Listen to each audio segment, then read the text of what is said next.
Muchas son las regiones que sugieren a los que las atraviesan extrañas impresiones.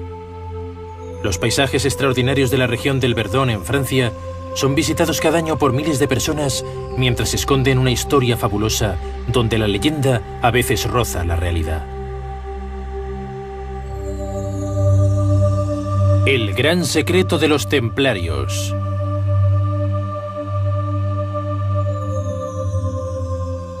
En un sector perfectamente delimitado, historias de tesoros de templarios y de búsqueda del Grial generan un gran número de sueños y fantasías. Más extraordinaria es la hipotética presencia, en este preciso lugar, del Arca de la Alianza desaparecida hace más de 3000 años en Jerusalén. En los años 60, un hombre se ha interesado por esta historia. La investigación que Guy Tarat ha llevado a cabo sobre el terreno y los numerosos indicios que consiguió reunir le hacen pensar que el Arca de la Alianza fue escondida allí e incluso que podría estar todavía en esta región. Habiéndose interesado de cerca por la Orden de los Templarios, opina que lo más probable es que estos hayan sido enviados a Tierra Santa para rescatar el Arca Sagrada de los Hebreos, verdadera joya de la nación judía de las invasiones árabes. Una cosa es cierta, y es que el Arca de la Alianza de verdad ha existido. En la Biblia, el mayor libro de todos los libros, se encuentran varias referencias acerca de ella. Estamos seguros de que el Arca ha desaparecido. La historia nos lo ha enseñado y por eso hay varios arqueólogos judíos intentando encontrar la joya de esta nación. Efectivamente, Yigael Yadin, incluso Moshe Dayan, han estado buscando este cofre sagrado. La tradición afirma que los templarios fueron los primeros en haber buscado el Arca de la Alianza. Habían excavado túneles por debajo del Templo de Salomón en Jerusalén para poder acceder al escondrijo donde permanecía el Arca Sagrada. ¿La encontraron? Es una pregunta que lleva siglos intrigando a los investigadores. La historia del Arca de la Alianza está estrechamente ligada a la de Moisés. Este, después de haber recibido las tablas de la ley en el monte Sinaí, hizo construir por un juramento un cofre para protegerlas. Las escrituras reunidas en el Antiguo Testamento describen el cofre sagrado con mucha precisión. El arca, fabricada con madera de acacia, según las escrituras, medía 2 codos de largo por 1,5 codos de ancho. Estaba cubierto de oro tanto en su interior como en su exterior. No solo simbolizaba la alianza del Dios de Israel con su pueblo, sino también el lugar donde Dios se unía a los hebreos. El cofre tenía 2 asas de oro a cada lado y 2 palos también de oro cuyo propósito era el de facilitar su desplazamiento. El Arca de la Alianza que llevaban los curas levitas acompañó al pueblo de Israel a lo largo de su periplo. Se usaba como arma de guerra porque poseía poderes sobrenaturales que provocaban la huida de sus enemigos en el campo de batalla. El Arca de la Alianza acompañó al pueblo de Israel en los momentos más importantes de su existencia y fue llevado a Jerusalén por David, cuyo padre, el rey Salomón, hizo edificar el templo destinado a proteger el cofre sagrado, residencia del Dios de Israel en medio de su pueblo. Hace unos años, Guy Tarat fue a Tierra Santa en busca del Arca de la Alianza. Estamos en el Monte de los Olivos. El emplazamiento del antiguo templo se halla frente a nosotros. Esto es la mezquita de Omar, que encierra la piedra del sacrificio. Enfrente de nosotros, la mezquita Al-Aqsa, donde se instalaron los templarios a su llegada a Jerusalén en 1118. Ahora veremos las últimas cruces templarias que quedan en todo el Estado de Israel, en Eretz Israel, es decir, la tierra de Israel. Estamos aquí en los jardines del Hotel Holy Land y lo que vemos es una fiel reconstrucción, la maqueta del antiguo Jerusalén en los tiempos de la construcción del segundo templo, de la época de Herodes el Grande. Aquí tenemos al Debir, en el interior de este cubo de 10 metros de anchura. Este monumento que tenemos enfrente antiguamente guardaban el Arca de la Alianza. Aquí tenemos una vista de la fortaleza de Antonia. Y hablaremos de este santo de santos más adelante. Recordemos el templo de Jerusalén. El segundo templo, al igual que el primero, ha sido especialmente construido para contener el arca de la alianza. Este es el muro de las lamentaciones, es decir, el muro oeste que soportaba el templo de Jerusalén. Delante de nosotros el arca de Wilson, en la parte izquierda de la pantalla. Esto es Hebrón. Aquí se halla la tumba de los patriarcas. La reja que vemos al borde del muro de la tumba de los patriarcas es el lugar preciso donde Moshe Dayan estuvo buscando el arca de la alianza. Estamos llegando a Masada, y todo se ha dicho, es un sitio privilegiado para nuestros amigos judíos. En efecto, aquí es donde finalizó la gran resistencia de este pueblo frente al invasor romano. Aquí mismo, en las ruinas de esta sinagoga, el arqueólogo israelí Yigael Yadin vino con un equipo de jóvenes americanos para llevar a cabo unas excavaciones que duraron 2 años con el fin de encontrar el Arca de la Alianza, porque pensaban que ésta estaba enterrada aquí. En 1118, los caballeros se instalan en Jerusalén, como nos lo explica la historia oficial, con la misión de defender los caminos de la Tierra Santa y principalmente el camino de Adlit, que permite la comunicación por tierra entre San Juan de Arco y Jerusalén.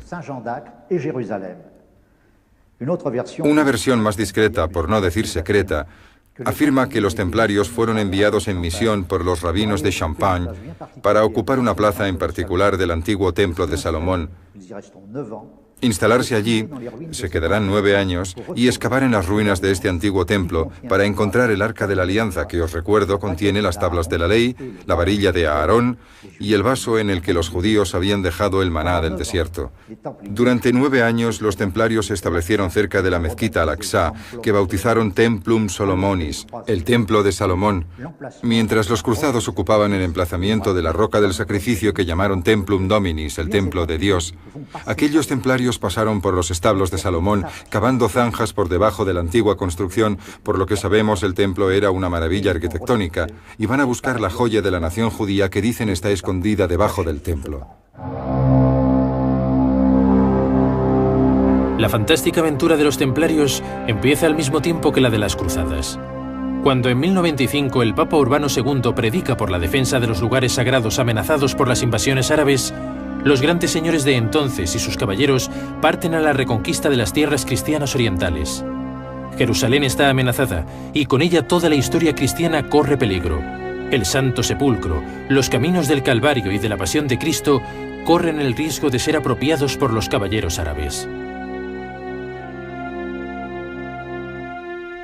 Desde su castillo de los Ardennes, Godofredo de Bouillon, respondiendo al llamamiento del Papa, toma las armas para ser uno de los primeros en entrar en Jerusalén.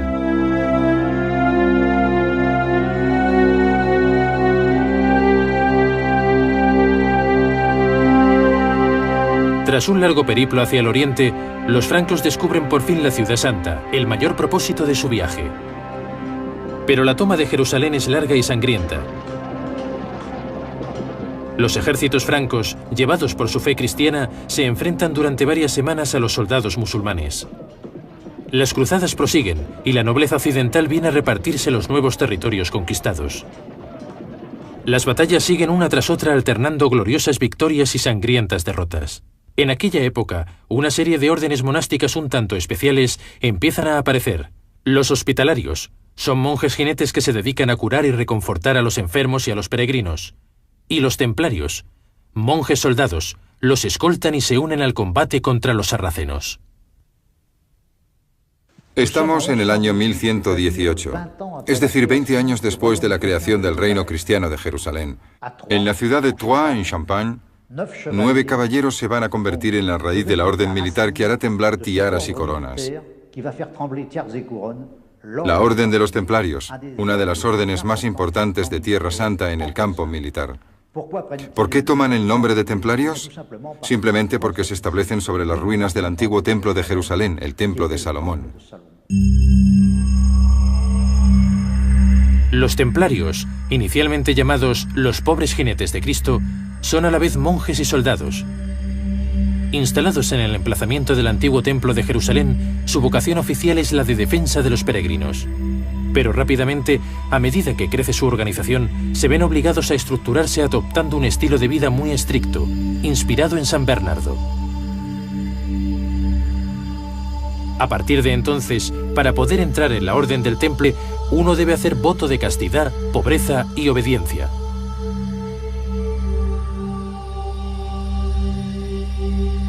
La nueva vocación traspasa los límites de su vocación inicial. Las donaciones abundan viniendo de toda Europa y se forma una organización rica y poderosa con unas sólidas bases. La Orden del Temple edifica sus encomiendas, sus castillos y participa indirectamente en la construcción de las primeras catedrales. El rigor y la devoción que los templarios profesan hacia los más pobres les hace rápidamente merecedores de un gran respeto. El rey de Francia les confía su tesoro que será depositado en la jefatura de París. La torre del templo, inexpugnable e indestructible, refleja la imagen de la orden. Los pobres jinetes de Cristo se convierten poco a poco en poderosos banqueros y administradores y pronto suscitan envidia. El rey de Francia, Felipe el Hermoso, codicia en secreto la riqueza de los templarios. Con la ayuda de su consejero, Guillermo de Nogaret, y más tarde la de Bertrand de Got, papa bajo el apodo de Clemente V, el rey logra obtener la supresión de la Orden del Temple después de haber formado un simulacro de juicio. El día 13 de octubre de 1307, al amanecer, todos los templarios de Francia son detenidos y encarcelados. Muchos de ellos serán empujados a la hoguera al haber confesado bajo tortura. Jacques de Molay, el último gran maestro de la orden, será quemado vivo el 11 de marzo de 1314 en París. Pero la verdadera leyenda de los jinetes de los blancos mantos no hace más que empezar. Claro está que existen muchos secretos en torno a la Orden de los Templarios. Esta orden funcionaba siguiendo una doble articulación. Una conocida por el Papa y el Rey de Francia, y otra mucho más discreta instalada en el interior mismo del templo. Es un hecho reconocido que cuando los hombres quieren dejar un mensaje para la posteridad, siempre se lo confían a las piedras. Cuando uno se encuentra en un lugar templario y lo examina, se da cuenta de que todavía quedan mensajes por descifrar. Los templarios seguramente practicaban la alquimia. Algunos dicen que este conocimiento de la transmutación de la materia la adquirieron por sus hermanos musulmanes mientras vivían en Tierra Santa.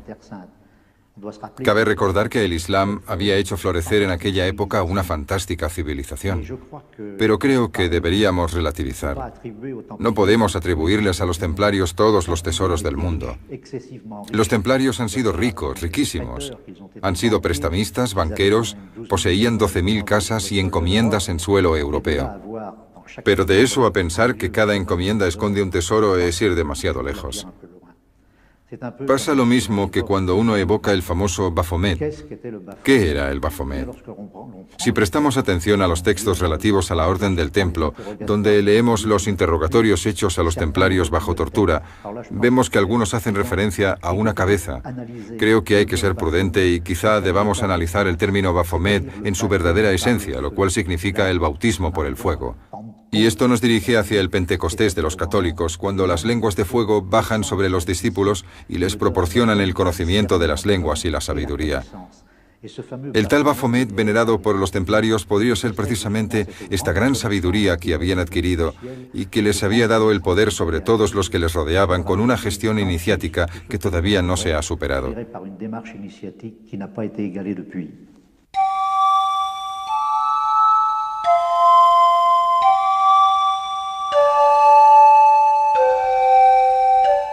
Si analizamos la tesis según la cual los templarios albergaban en el seno de su misma orden una sociedad secreta, no es de extrañar si encontramos algunos rastros de sus conocimientos secretos en las antiguas piedras. Cerca de la frontera italiana, el pueblecito de Utel, situado a unos 800 metros por encima del nivel del mar, parece confirmar de forma sorprendente esta teoría. Verdaderos libros de piedra, las casas de Utel nos permiten entrever parte de sus conocimientos.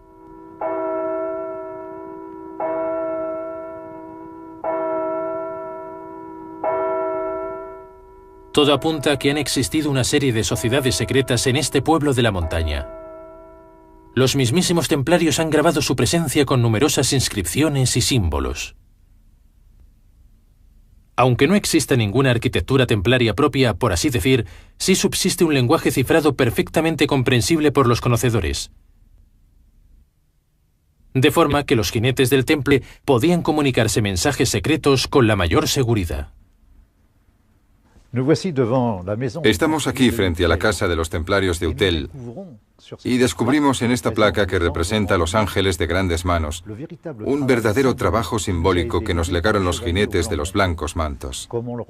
Como podemos ver, los dos ángeles están debajo de una bóveda formada por una opalanda de 42 nudos. Este símbolo representa la unión de los hombres sobre la faz de la tierra. Un detalle muy importante. Estos dos ángeles tienen unas manos muy grandes. Los templarios que aplicaban la ley de San Benito sabían que el trabajo manual era tan importante como el trabajo espiritual. Estos dos ángeles son los que giran la rueda del tiempo, es decir, la del mundo. Hemos constatado que en uno de los lados de esta placa, los revolucionarios de 1791 han destruido la flor de lis que todavía se puede ver en el lado izquierdo. En el lado derecho están representadas las armas de la Casa de Saboya, que fueron añadidas posteriormente. Los templarios predicaban mediante la imagen y la alegoría. Otro testimonio de sus conocimientos es esta placa que encierra un mensaje mnemotécnico para los caravaneros de la sal que usaban este camino. En efecto, aquí podemos ver un aro que servía para atar a los caballos o a los mulos. Esta placa es muy interesante. Los puristas que se interesan por el simbolismo enseguida se darán cuenta del anacronismo. El compás está representado antes que la escuadra. Por algo será. Y este es el mensaje que nos han dejado los jinetes de los blancos mantos. Abre los brazos de tu compás. Trabaja en la rectitud que nos impone el símbolo de la escuadra. Ponte un objetivo, un punto de referencia, representado aquí por el serpentario, que en la tradición romana está representado por la estrella polar. El símbolo invariable de la orientación, y alcanzarás la luz, aquí simbolizada por el sol. Cabe subrayar que la orden ha firmado este mensaje 2 veces. Este sol tiene 9 rayos, y el número 9 era un símbolo de la orden. De todos los misterios relacionados con los templarios, la leyenda del tesoro de Gisors es uno de los más destacables. Hace más de 30 años, los medios de comunicación han divulgado el increíble relato de Roger Lemoine, antiguo guardián del castillo, que afirma haber descubierto el tesoro de los templarios en una cripta secreta construida bajo la ciudadela.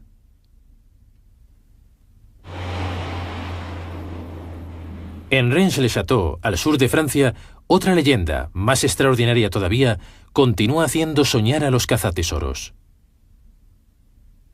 A finales del siglo pasado, el padre Berenger Saunier, cura de aquella pequeña parroquia, empieza a gastar importantes sumas de dinero no solo por la restauración de su iglesia, sino también para fines personales. Se compra terrenos, hace edificar una suntuosa villa en un parque habilitado y empieza a gastar sin contar durante varios años. ¿Es posible que haya encontrado, como muchos dicen, el hipotético tesoro de los templarios? El descubrimiento de pergaminos en uno de los pilares de su iglesia quizás lo hayan dirigido sobre la pista de la fortuna de los templarios. En efecto, esta región cercana a los Pirineos fue ocupada muy pronto por los templarios. Situado en las proximidades de la frontera española, es un sitio histórico privilegiado. ¿Fue escogido por los templarios para esconder el fabuloso tesoro?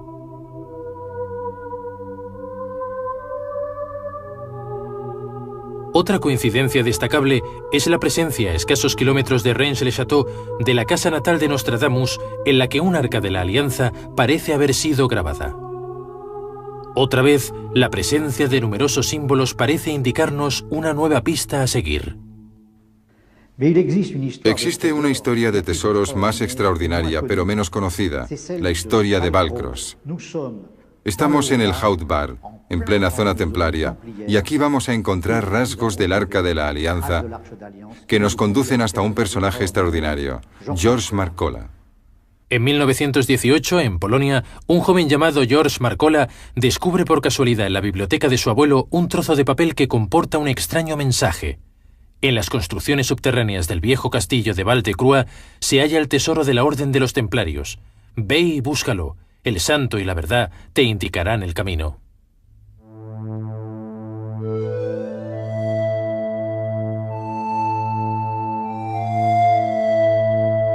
El pequeño castillo de Valcros, situado cerca de Castellán, fue construido sobre unas tierras que habían pertenecido a los templarios. Cuando George Marcola lo compró en 1953, descubre en la capilla un cuadro peculiar que representa a San Agustín sujetando con la mano izquierda un corazón resplandeciente que lleva escrito Veritas. Para él, no cabe duda de que el santo y la verdad se han reunido en Val-de-Croix. Aquí es donde debe buscarse el tesoro de los templarios. Guy Tarat conoce bien el castillo de Valcros por haberlo visitado en varias ocasiones. Al principio, las excavaciones de Marcola son muy rudimentarias, por no decir poco rigurosas.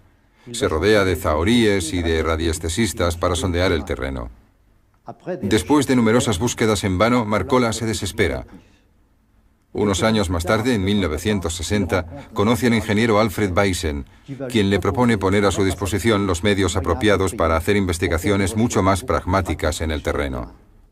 Alfred Baysen propone entonces hacer analizar el cuadro por un laboratorio especializado. Las conclusiones que sacan los expertos son sorprendentes. Tras varios test de rayos X, el cuadro deja entrever decenas de criptógramas.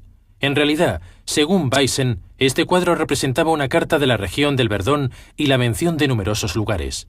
En el libro que escribió para contar sus años de investigación, Baysen bautiza esta región con el nombre de la Isla de los Vigilantes.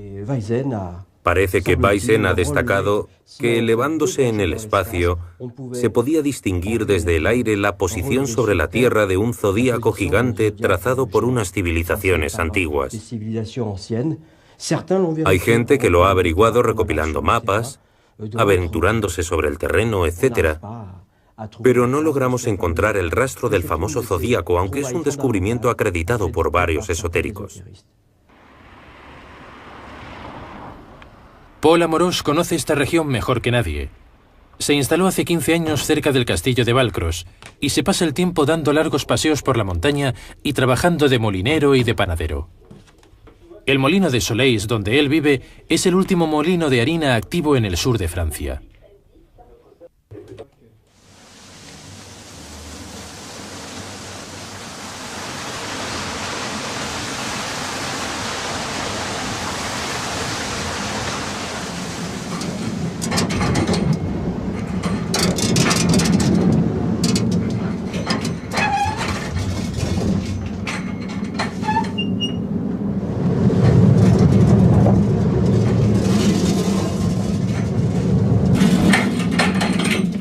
Para Paul Amorós, no cabe duda de que su presencia en este sitio no es una casualidad.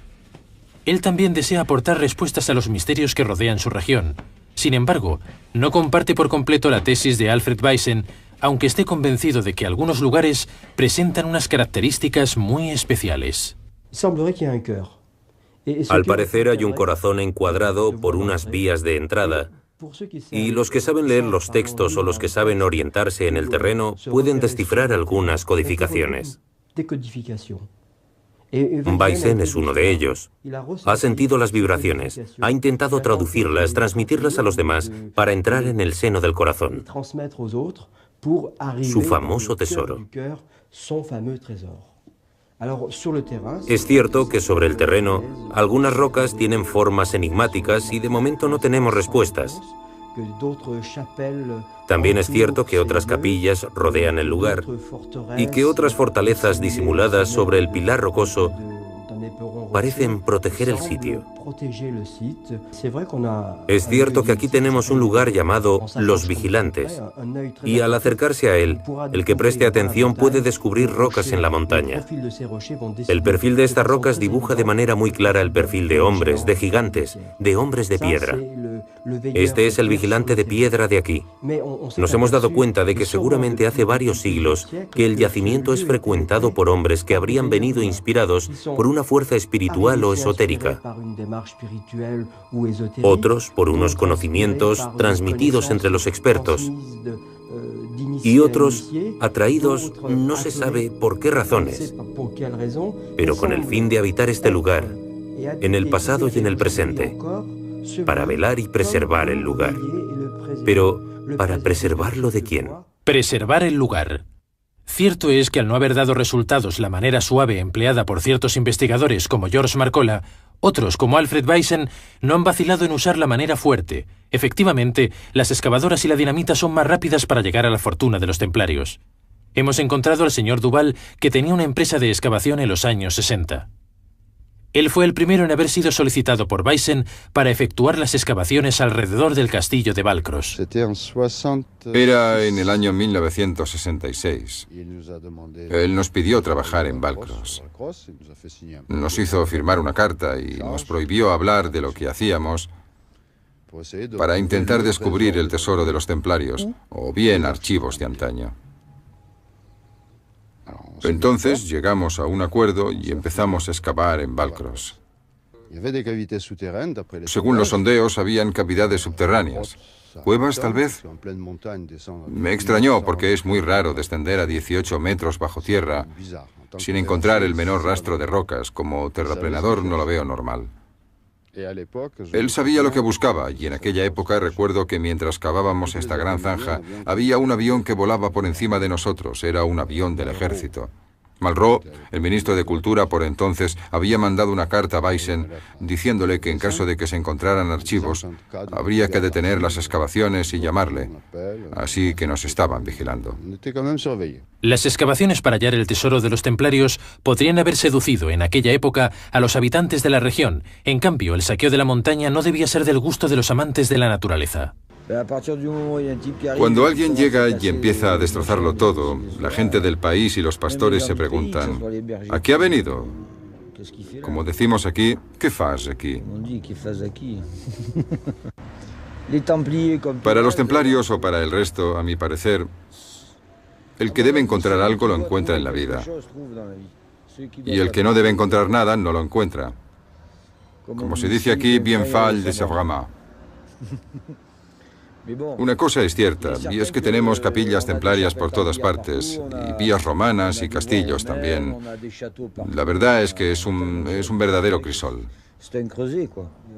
Este lugar de paso, este sitio donde yo vivo, resulta ser un cruce de caminos. Porque uno se encuentra con tantísima gente, pero también se encuentra a verdaderos locos excéntricos que piensan que tienen la respuesta a todos los problemas del mundo, todos los problemas esotéricos, que poseen el conocimiento, pero en realidad nada ha cambiado desde la creación del mundo hasta hoy. Y la excentricidad es encontrar una piedra y ver en ella una máscara diabólica o angelical, pero hay que dejarse de tonterías.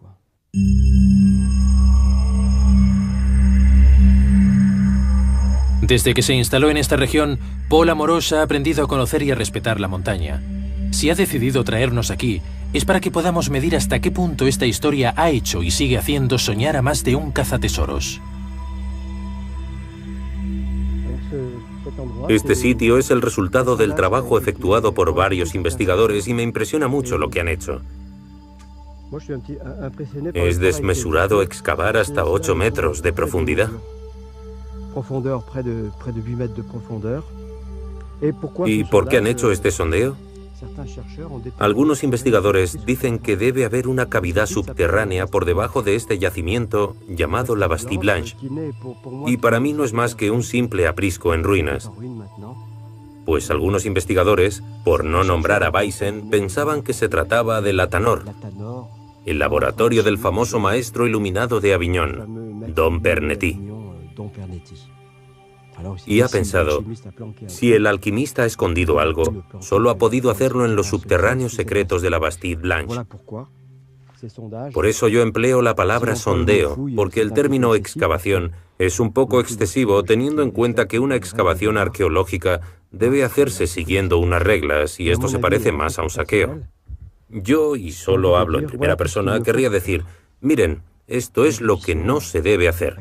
Si la erudición, los conocimientos intelectuales y esotéricos nos llevan a esto, ya no puedo creer en ellos. Por otro lado, también hay una zanja. El sondeo se ha hecho en 2 partes. Un eje norte-sur y otro este-oeste.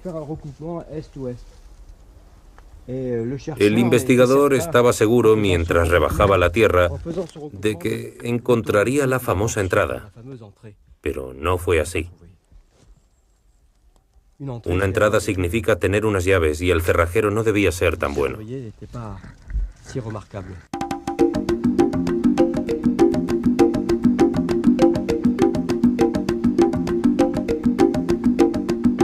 Mientras seguimos nuestro camino, Paul decide llevarnos a un lugar muy importante para él. Es un lugar situado a algunos cientos de metros del castillo de Valcros, la Fortaleza Rocosa. Esta antigua ciudadela, según dicen, identifica al legendario castillo de Camelot del rey Arturo. Esta roca tiene la peculiaridad de haber sido esculpida en forma de camello o de dromedario. La leyenda del rey Arturo y su búsqueda del Grial está muy presente en la región del Verdón. Junto a Valcros, una extraña formación rocosa que algunos llaman la Mesa Redonda está situada exactamente al pie del altiplano de Bresse o de la Bretaña, lugar de legendarias aventuras y hogar de los caballeros del rey Arturo. Puede que todos estos elementos sean una coincidencia, pero para Paul Amorós, la fortaleza del Camello parece ser el centro de esta región, desde luego bien misteriosa. Parece que este sitio haya sido abandonado. Entre las fronteras de los Alpes de Haute-Provence y el Var, los historiadores de los Bajos Alpes sabían muy poco de este sitio. A mí me gustaría que se encontrase algún rastro para saber quién lo construyó, cuándo se destruyó y para qué servía. ¿Servir? Cuando uno mira este panorama, es lógico pensar que debía haber una guarnición aquí vigilando el sitio. Para Paul Amorós, la naturaleza aún no nos ha librado todos sus secretos, pero el agua, el fuego y el espíritu le recuerdan que él es el artesano de una transformación en la que el pan que fabrica a diario también es el fruto de una alquimia especial.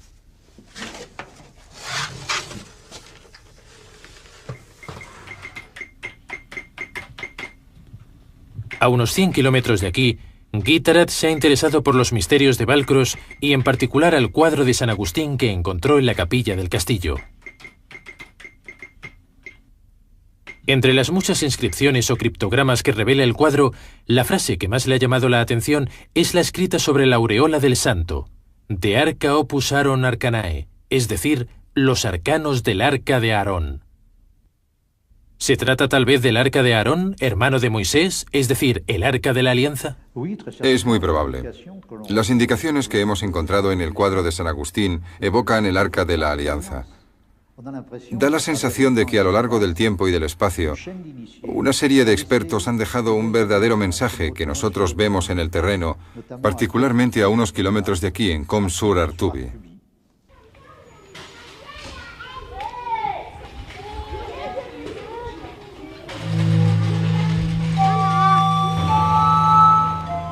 A 20 kilómetros de la entrada del desfiladero del Verdón, Comps-sur-Artuby es una atractiva aldea de Haut-Var. Lugar de paso obligado para los turistas, este pueblo ha sabido conservar cierto cachet y autenticidad. Su posición dominante hace de él a lo largo de los siglos un excelente punto estratégico situado en la intersección de los caminos que llegan a Castellán, a Draguignan y a Grasse. Aquí también, la leyenda del rey Arturo y de la búsqueda del Grial parece estar ligada a la historia del pueblo. Los templarios y más tarde los caballeros hospitalarios se instalaron en Comps en el siglo XII. Uno de los vestigios más importantes es sin duda la iglesia que edificaron en la cumbre de la colina. Existen otras capillas aparentemente de la época templaria alrededor del pueblo en puntos estratégicos, pero es en la otra iglesia de Comps, una antigua capilla construida por los penitentes blancos, donde Guy Tarat ha realizado su mayor descubrimiento. La iglesia de Santa Filomena podría ser para el profano una simple iglesia de pueblo. Sin embargo, parece ser que sus muros esconden las llaves del misterio del Arca de la Alianza.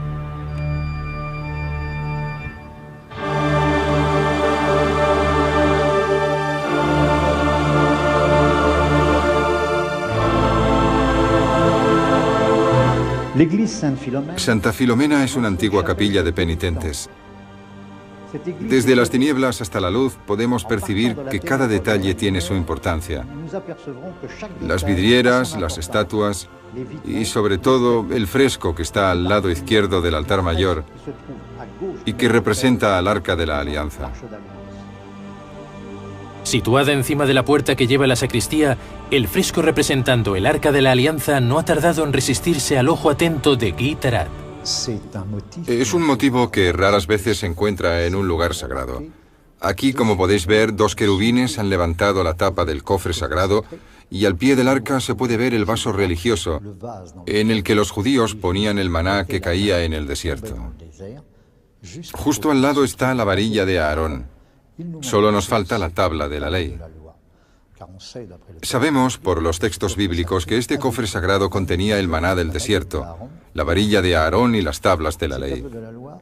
Estas tablas de la ley no están lejos. Hemos encontrado una en las manos de Santa Ana. Y aquí es cuando hay que aclarar un punto. En la iconografía cristiana, o mejor dicho, la católica, jamás Santa Ana ha sido representada con una tabla de la ley, sino desplegando una tora para la enseñanza de la Virgen. Si miramos atentamente a los 2 querubines que abren el cofre del arca, nos damos cuenta de que uno de ellos lleva una serpiente en la espalda. Estos querubines tienen pies caprinos, pies de cabra, y cualquier purista diría que el Arca de la Alianza, tal y como está representada en la iglesia de Combs, no tiene nada que ver con la realidad, ya que las barras que vemos aquí y que servían para cargar con el cofre sagrado están implantadas longitudinalmente, mientras que en el plano del Arca de la Alianza que Dios le dio a Moisés, las barras estaban en la parte más estrecha del arca. Antes, en la iglesia de Santa Filomena, no he hablado de una particularidad que había y que es el detalle de una vidriera que se encuentra encima de la estatua de Santa Ana. Esta vidriera representa un arca, el arca del puente, o bien fonéticamente, el Arca de la Alianza. Este símbolo quizás signifique el paso de la tradición de un punto a otro, el paso del Arca Santa desde la tierra de Israel hasta el suelo francés. La alusión al Arca de la Alianza en un cuadro cifrado, la presencia de los templarios en Combs, la representación de este mismo arca en la iglesia de Santa Filomena, las tablas de la ley que sustituyen a la Torá de Santa Ana, todo nos lleva a creer que nos estamos acercando a la verdad. ¿Por qué tantos indicios en un mismo lugar? ¿Serán simples coincidencias? ¿Podría esconderse en esta región el Arca de la Alianza cuyo rastro hemos perdido hace mucho tiempo? Sin embargo, las pistas que hemos seguido no nos permiten localizarla. No obstante, Guy Tarat ha encontrado durante sus investigaciones un elemento nuevo y determinante en la cruzada que anda años llevando. A ejemplo del cuadro de San Agustín, la iglesia de Santa Filomena ha sido codificada. Dentro de este lugar sagrado, cada detalle tiene su importancia. Cada vidriera, cada estatua nos lleva a un punto muy particular de la zona. La vidriera sagrada de San Andrés nos lleva a la capilla de San Andrés, edificada en la cima de la colina de Combs. La vidriera de San Juan nos conduce a la capilla de San Juan, edificada justo al lado. Todos estos nombres, colocados sobre un mapa y luego sobre el terreno, resultan formar una figura cuando ligamos los puntos entre sí. Y esta figura es la proyección de la osa mayor sobre el suelo. Cuando uno sigue el recorrido que nos han señalado, llegamos a un punto especial donde nos dan un nombre en hebreo. Y este nombre es Aarón. A-R-O-N. En hebreo, Aarón significa el cofre sagrado, el Arca de la Alianza. Situado en las proximidades de Combs, ¿Aarón podría ponernos sobre una auténtica pista sobre el Arca de la Alianza?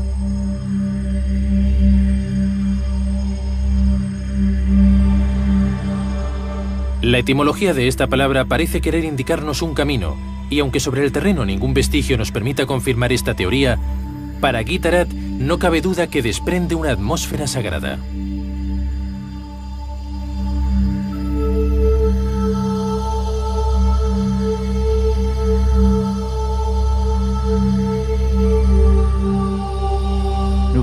Acabamos de emprender un verdadero camino iniciático. Una cuestión se impone. ¿Habrá pasado por aquí el Arca de la Alianza? ¿Se esconderá en esta región? No estamos seguros. Lo que sí sabemos es que estamos en una región verdaderamente sagrada. Es una región de una belleza sobrenatural, puede que la más bella de Francia. En el molino de Soleis, los gestos rituales de Paul Amorós también tienen algo de sagrado. Para él, esta región es un lugar cargado de energía, de emociones y de sensaciones. Este lugar, el corazón del Verdón, es un sitio donde uno debe pasar para regenerarse. Querría decir que el simple paseante, por fuerza, siente algo aquí. La única riqueza es esta. Es mi opinión, mi última convicción. No hay nada más por encontrar. Y extraer esta riqueza, ya que me la ofrecen, es mi manera de enriquecerme. Al final de este camino, si tengo suerte o con la ayuda de mis amigos, seguro que podremos elevarnos. Elevarse es un término un poco grotesco. Para mí, significa hacerse un hombre. De momento, tengo la sensación de ser un simple terrestre, un habitante del planeta Tierra que piensa cada día, no eres nada, o poca cosa.